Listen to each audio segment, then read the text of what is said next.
Hi, welcome to the Rebecca Valadez podcast. Make sure you hit that subscribe button, you hit the like button, you share it with all your friends, and also you want to hit that bell over here to let you know when notifications are coming in. You don't want to miss one episode. Not one. Serious, I'll find you.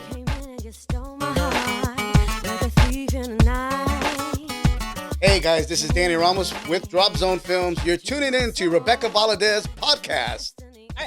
Welcome back. As usual, my name is Rebecca Valadez. This is Rebecca Valadez podcast. I have a new guest here in the studio, Mr. Danny Ramos. Daniel, welcome. Thank you, Rebecca. Thank you so much for being here. Let me just put your credits out there because for those who don't know who Danny is, Danny's been in the entertainment industry for decades. I'm not going to say how long.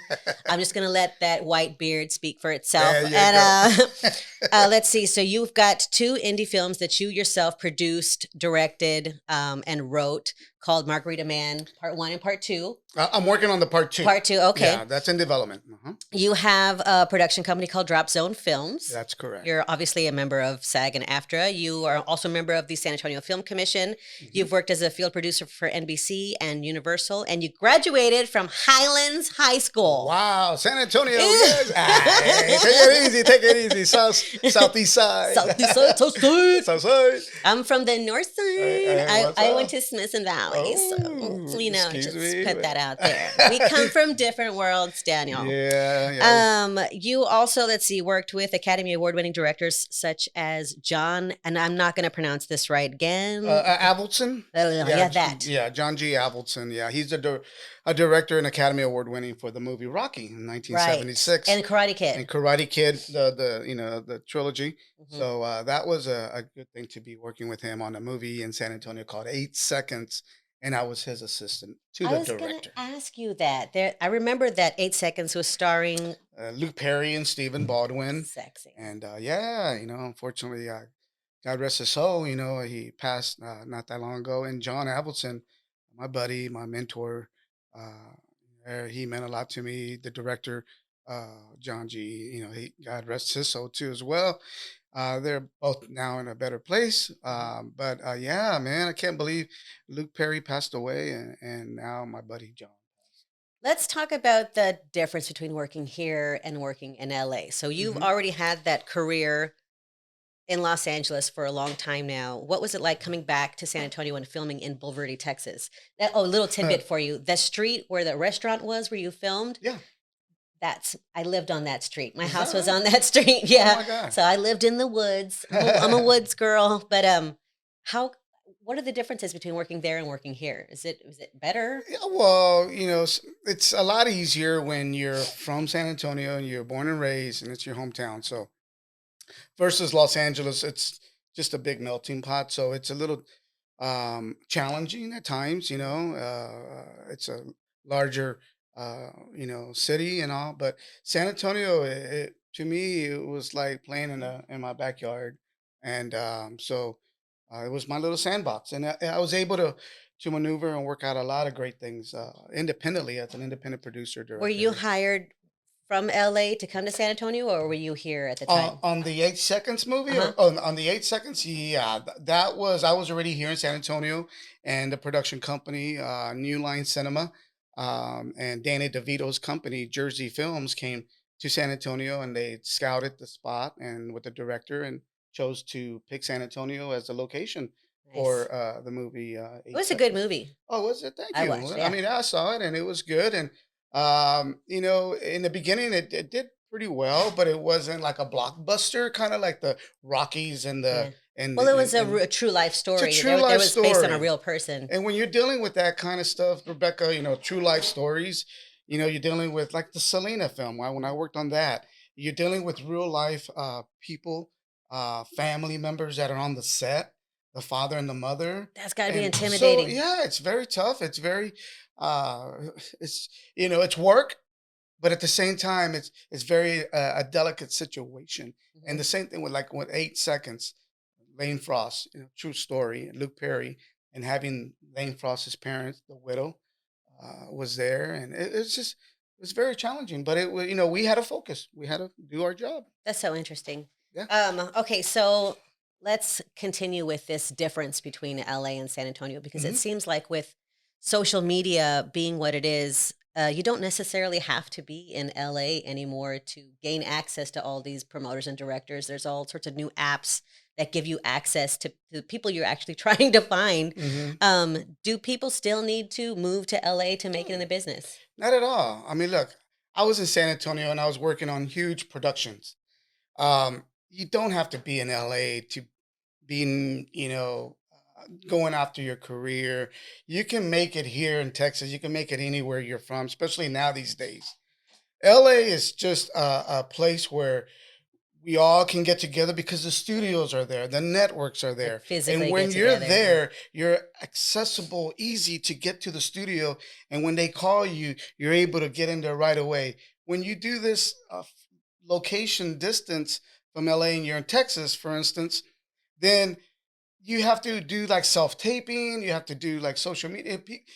It's just Just a little bit of extra it's just work. a little Yeah. extra, but you're still gonna be, if you are who you are, it doesn't matter if you're a comedian, if you're a singer, an artist, a musician, whatever, an actor. If it's your time, it's gonna happen. That's true. It's That's just very gonna true. happen. Well, That's just the way it when is. you and I first met, I'm going to go ahead and say 1991, 92, somewhere around there. We did Hmm. a McDonald's commercial, McDonald's and it commercial, was yes. the McDonald's that's right outside of SeaWorld. That's right, on 151. Yeah, Yeah, I think we had like two different locations that we were working that's on, right. That's multiple right. locations. But um, were we a part of the same agency? Because I was with Priscilla I Condra was with Priscilla Artistic. Okay, Contra. so yeah. Yeah, Condra. I Yeah. still stay in touch with Priscilla to this No day. Yeah, way. she lives Oh in my Los God. Angeles now with her Yes. husband, Yeah. and I get in contact with her through social media. Oh my And God. I never spoke to her before Facebook was invented. Didn't have any conversation with her. And now that there's Facebook, I connected with her. I connected with a lot of my older actor friends. I connected with you That's again. right. That's right. That's how I found you. That's We I right. stalked you for a while. No, that's Um, funny. that's so cool. But yeah, so Ye- we've known each other for a while, and it has nothing to do with music and everything to do with entertainment. That's right. That's what I want.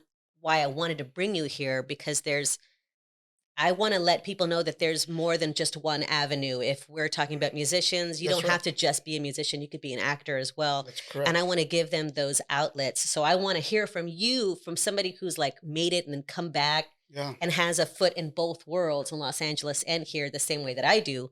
What does somebody have to do if they're just getting started? Like we have people in this room that were, wondering what do I got to do? I want to produce. I I mean, want to the do. I want to only, do it. yeah, yeah.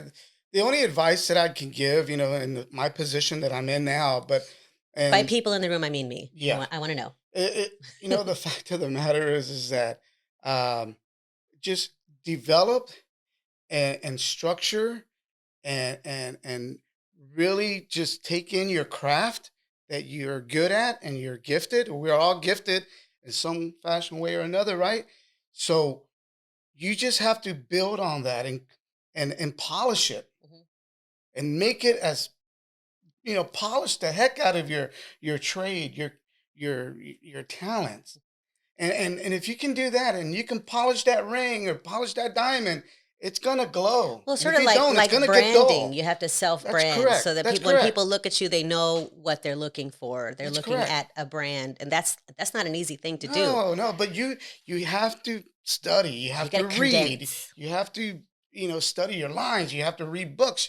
You have to watch movies. You have to learn how to sing, how to Did do you your take vocals, acting whatever. lessons? Absolutely. Who did you get acting Well, lessons from? believe it or not, I mean, I started when I was in high school and I was in drama. So Huh? yeah, so being in a drama club and being a vice president of the club You're now, a vice when you're a president. senior, but yeah, being on plays and being on stage, to me that was my training, as a young actor, getting into the guild and joining the guild and my dad always said, "What are you going to be when you grow up?" I said, "I'm going to be an actor." He says, "Okay, great. Well, when you go to college, what are you going to study?" "I'm going to study acting so I can become an actor." He says, "Well, what's your backup plan?"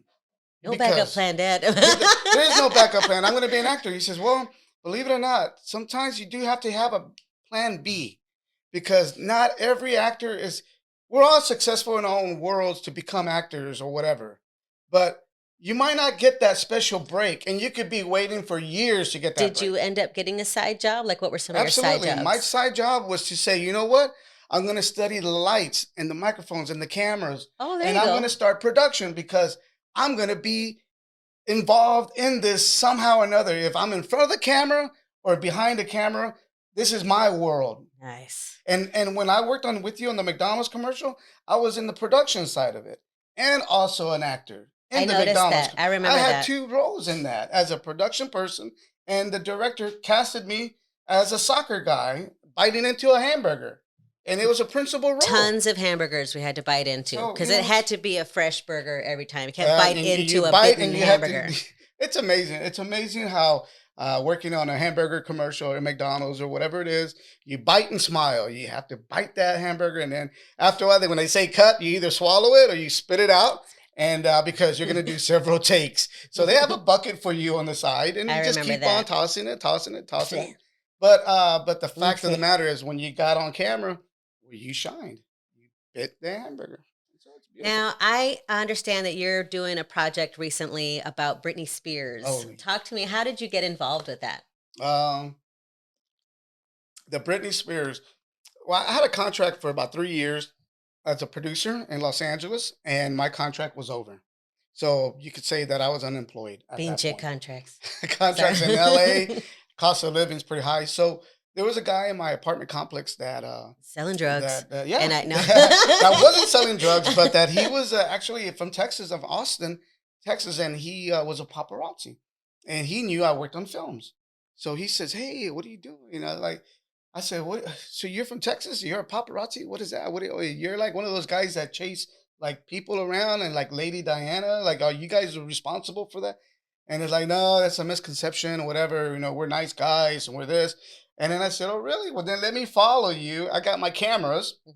and I'll do a documentary about On you. Since I'm not paparazzi. doing anything and I'm unemployed, why don't I just ride with you?" And he was actually working on Britney Spears at that time. His name was Twan Pham. So I got in the car with him, and man, you're not gonna believe, but just watching what the paparazzis, how they get their stories, and that it's on the magazines and the tabloids and whatever have you. There was no video at that time. This was like in 2003. So paparazzis weren't doing video like the So way it wasn't no like, yeah, TMZ YouTube or or anything. the TMZ. There was no social media. There Mhm. was nothing like that. I mean, YouTube was around, but it wasn't, and MySpace probably at that time, but it wasn't like MySpace. Instagram and Twitter and Facebook and all that and TikTok and all this. So, but when I followed him, I got to see what he was doing. I was filming on my video camera. It's a 3 chip camera. It's like a broadcast quality camera. And I'm doing my documentary on him. And as they're filming or shooting, taking pictures of Britney Spears, I'm doing video On him. on him, but Mhm. shooting Britney too as well, filming her.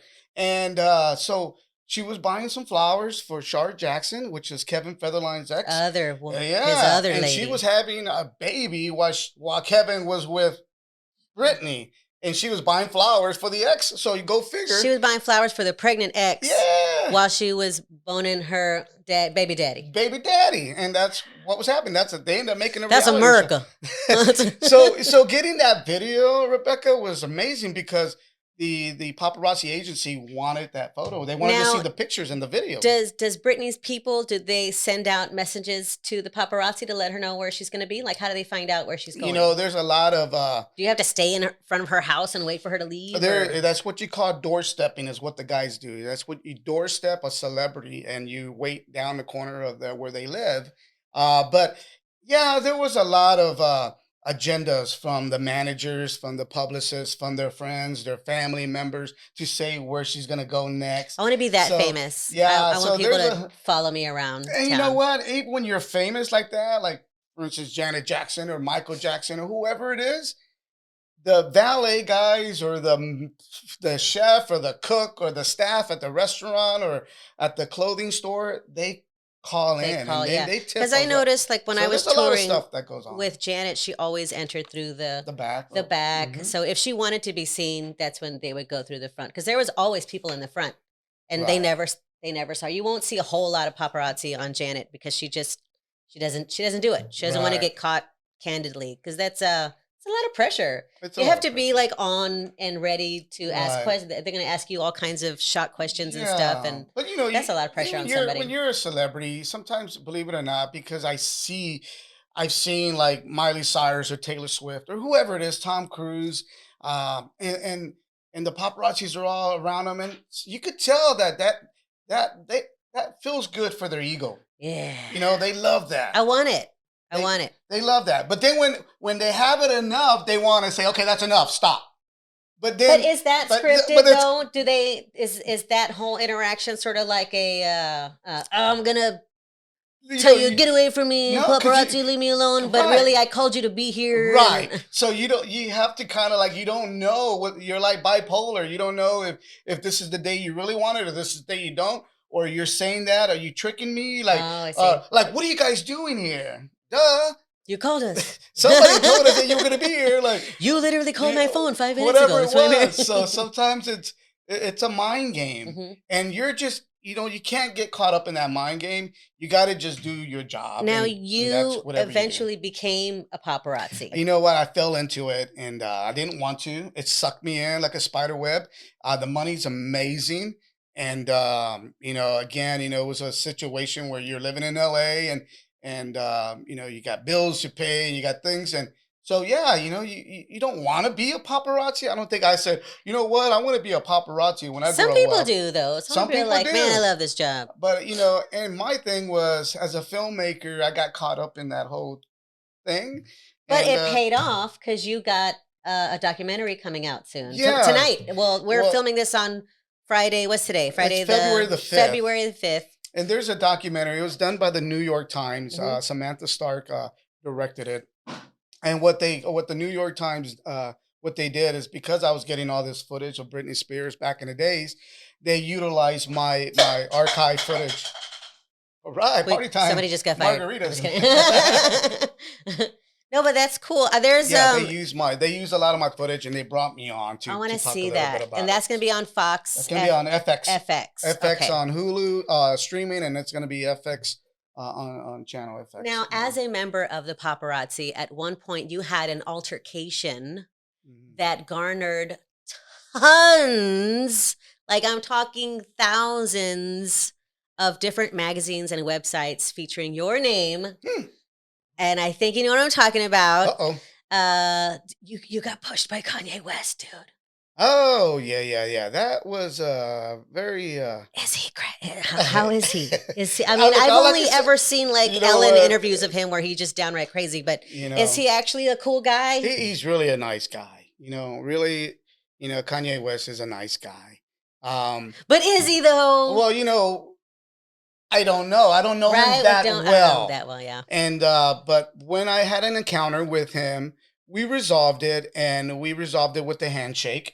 And I saw he that. I saw he the apologized handshake. to me. There it And is. There's your he handshake. look, he told me I'm sorry for what I did. I told him God bless you. But I needed to look at in his eyes, and he needed to look in my eyes to say, look, whatever happened, happened. But let's put that behind us now. Yeah, And I I need to move on. feel like Kanye sort of lives in the moment and then takes a step back and says, "Oh man, I shouldn't have done that." And then he always comes back and Yeah, apologizes. look, everyone afterwards. has a different reaction about Is what. that? Were you on a stretcher, dude? Yeah. Are those your shoes? Yeah, those are me. That's me. And, I get cute. Look at the shoes. Yeah, no, it was they went on eBay. Nah, just I kidding. know.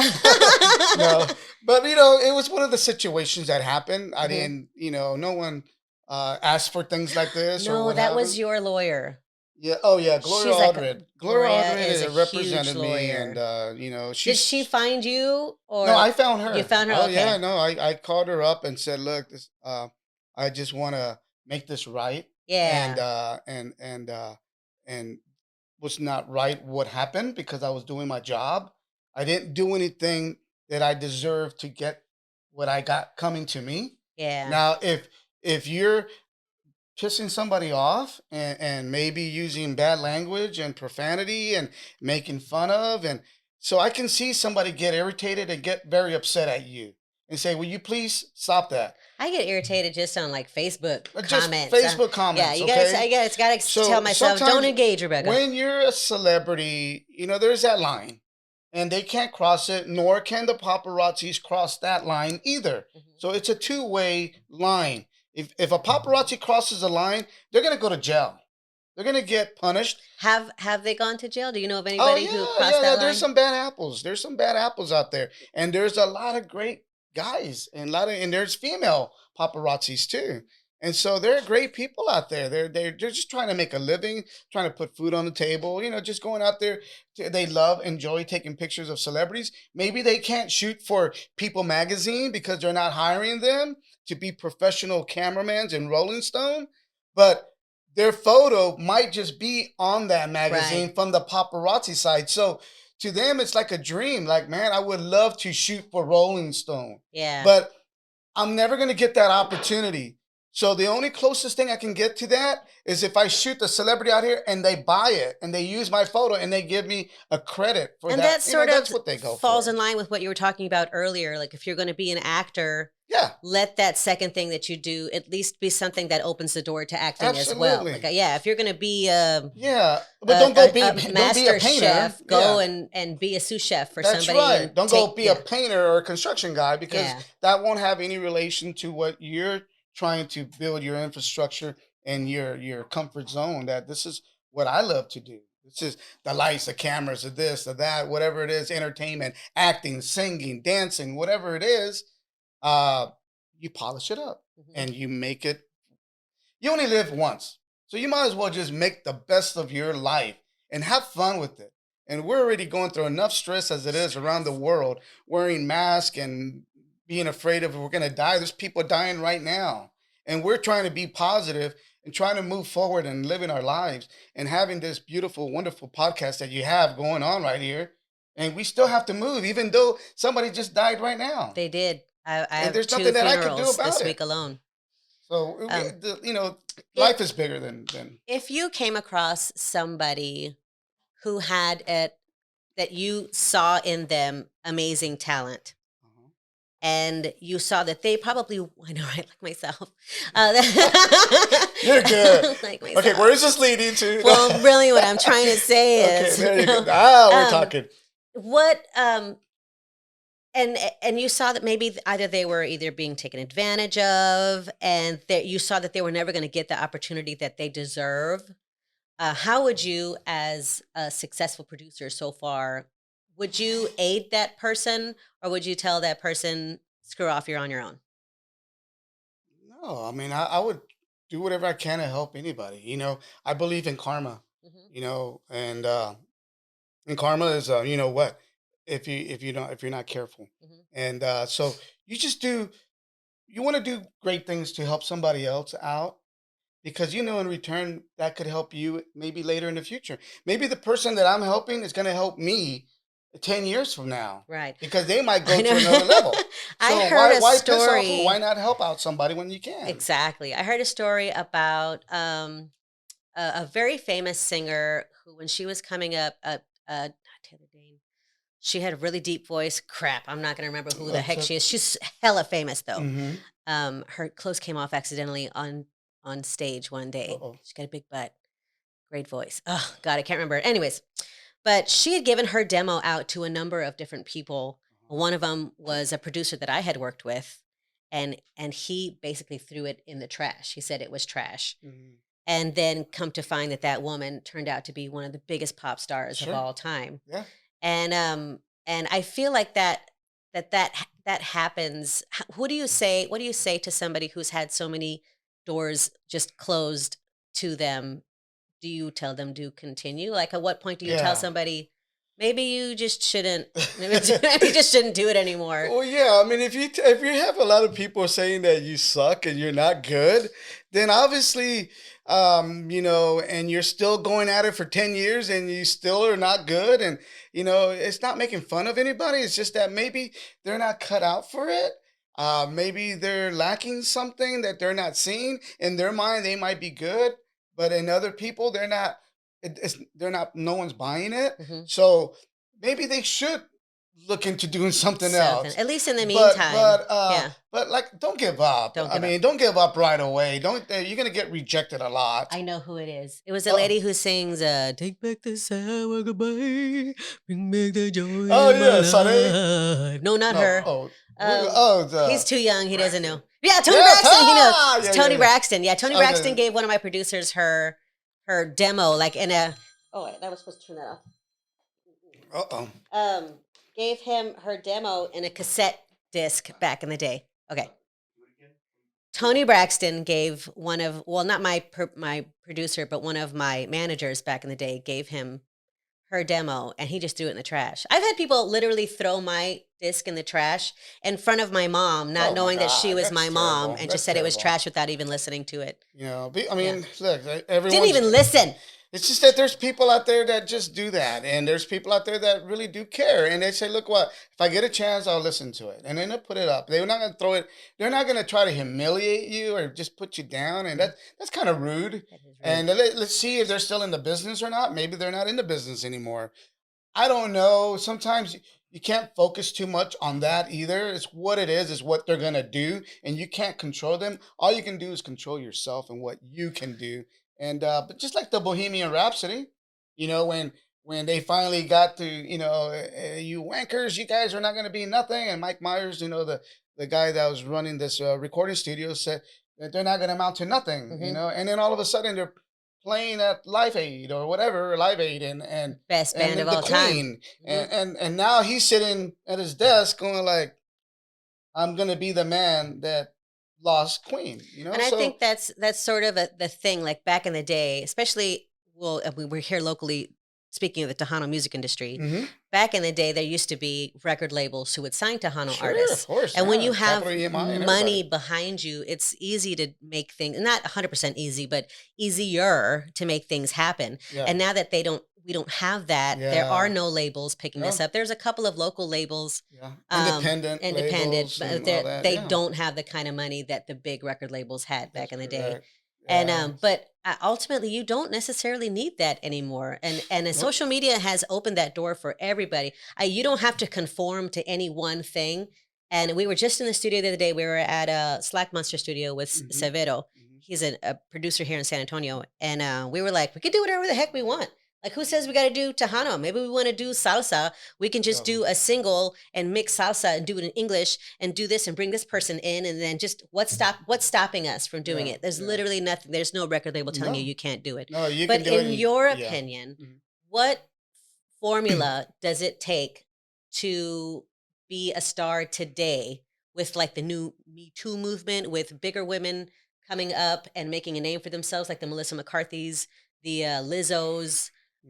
Is there any limit now for people coming up in the entertainment industry, period?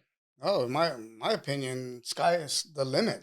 Everyone can you got that camera right there, that's powerful. And when you talking to it, that's powerful. When people are listening to you, that's powerful. How do you get people to listen? By just doing what you're doing. ASMR, you just get people to listen. Yeah. No, you get out there. Like I said, once you polish your tools, your talent, you polish it up, you shine. Doesn't matter if you're singing at a restaurant. Who was that? Somebody's going to get a video from their phone and record you. You're going to go skyrocket as a YouTube sensation because somebody just belted out a song at a Mexican restaurant and it went viral. And then all of a sudden, now you're on this show, you're on that show. You know, it just takes off. And you just have to be there at the right time, at the right place. Who knows when that is, but...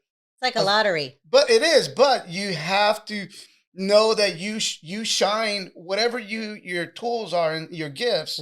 As long as you polish them, you're all right because you're not going to be rusty. Right. If somebody calls you at the last minute and say, hey, say a joke, or hey, act this out, or hey, dance, or sing this song, and you're not polished, then you're not going to be able to successfully, And I think that's key too. Everybody can possibly get one major, like life-changing event in their life, but if they're not ready for it, if they don't have everything to back up that moment, it's going to stop right there. Yeah, and that's not what anybody wants. The guy's over there on a skateboard. He broke down his truck. He's drinking some cranberry juice, whatever, named Mhm. Dog, and then he's filming himself singing Stephen Nicks song or whatever. Oh And all of a yeah, sudden, the guy goes viral. Dogface or whatever his name Dogface. is. And now Yeah, he's with Snoop Dogg. Now they're doing this. But how long does that last? yeah. And You have to is his continue it gift, somehow. is his gift ready to, does he have what you have, what I have? Everyone has it, but did he polish it? It was like a misidentification that brought you to that limelight. It went viral. Now you're famous, but you're infamous, or you're this, or you're that. But how long can you last? I think the interesting thing with social How long can media you stay up is there? you have that instant notification, not really gratification, but that instant notification if something that you did was good because you get the likes and you get the actual Yeah, views. yeah, yeah, yeah. And if nobody likes it, nobody watches it. That's it. But on top of all of that, like all that aside, even if Hmm. you are good and people are interested, Hmm. if you don't get the algorithms correct, ain't nobody gonna see your stuff, Ain't man. nobody Ain't gonna see nobody your gonna stuff. see it. How is there a school for algorithms that you can attend to learn Instagram and all that junk? No, I really It's probably don't. on YouTube. You could probably find it on You could YouTube. probably find everything, anything on the internet now these But they days. keep changing it too. They keep changing the algorithms because they don't want you to succeed. But Bastards. yeah, you do have to reinvent yourself. And the wheels are already created. The entertainment wheels are already there. You just have to go with the system like a jumping rope. And if you keep on jumping and hitting that rope, you're never going to be jumping on that rope. And you just have Women to with jump. large boobs can't jump rope. I'm sorry. We can't do it. Don't ask me to do it. If that's what it takes to make it in this industry, I'm screwed because I can't do it. I'm knock myself out. It really isn't like a right or wrong. The minute you tell somebody, no, you're doing it wrong, you got to do it like this. This is the way it's done.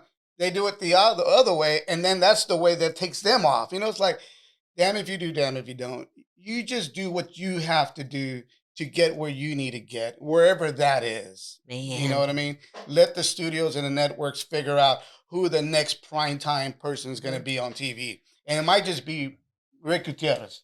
Right, Ms. Riggins, yes. Ah! Having said all that, you did your movie, The Margarita Man, with Danny Trejo, Barry Corbin, Jesse Borrego, Yeah. Pepe Serna, and Sebastian DeLaCruz, who's from So, San San Antonio, Antonio, who was a yeah. student at the school where I taught the There Network you for Young go. Artists. Yeah.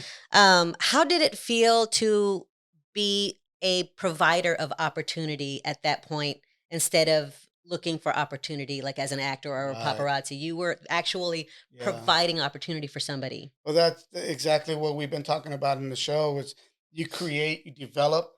You want to look, it's going to be hard for me to become a studio executive. It could happen. It will happen if I keep on going after it. Mhm. But meantime, that's already a dream that maybe one day I'll run Warner Brothers Studio. I'll be one of the executives. I'll be one of the creators creating shows for Nuestra Latinos, right? Mhm. But meantime, I'm not there. I'm right here. So why don't I just why don't I make myself Yeah, drop Zone Films the studio, make me the exactly. creator, and bring in these good, powerful actors and whatever they are, talented people, and help them and they help me. And we help each other. We help each other. That's what it's That's all it. about, helping each other out. That's Well, it. I'm so glad that you came by the studio today, and this Oh. has been an absolute pleasure. And you've opened my eyes. And hopefully, if anybody watches this, millions of people, all of my fans all over the world. No, I'm just kidding. All over the world. All over the this street right here. That's right. There. This is what was it all about. This is what it was all about. Was just opening people's eyes to the possibility of just because we're from San Antonio doesn't Yeah. mean we can't make it. We can't go No. places. No. There's so much talent just in this room That's alone. right. We can make things happen if we just Absolutely. get together and stop putting each other down. Yeah. So, Yeah. th- Oh. Make sure you want to pump up right now, whatever you need, your website, your Oh. production Okay. company, Sure. Mhm. all that. So ask them that question. Oh, yeah. Okay. Okay. All right. So And- just and just give us a breakdown of everything you got going on right now before we cut out. Just visit the Margarita Man movie Facebook page. You can go to margaritamanmovie.com. It's out on Amazon. It's Tubi TV. Now you can watch it for free. It's called The Margarita Man. And Paparazzi Full Throttle LA, a documentary I did like several years back. It's out. It's distributed by Gravitas Ventures. So that's out everywhere, Tubi, TV, and everywhere. So yeah, it's exciting. And Drop Zone Films, dropzonefilms.com. Go to that website. Let me know what you guys have in mind, and we'll see what we can do to work So together. awesome. Thank you so much for Are you kidding me? going, Thank you for making having me. things happen and then bringing those happening things back to the community of San Antonio so we can be big with Yes. you. So thank you once again, Rebecca Valadez podcast with my good boy, my really good friend, Danny Ramos. Muchas gracias. All right. Thank you. Hey, you, I bet you thought the podcast was over, but it's not. I just want to make sure that you know that I'm not just a podcaster, I'm a singer too, and I've got some really great music that you can download at my website, RebeccaValadez.com. That's RebeccaValadez.com.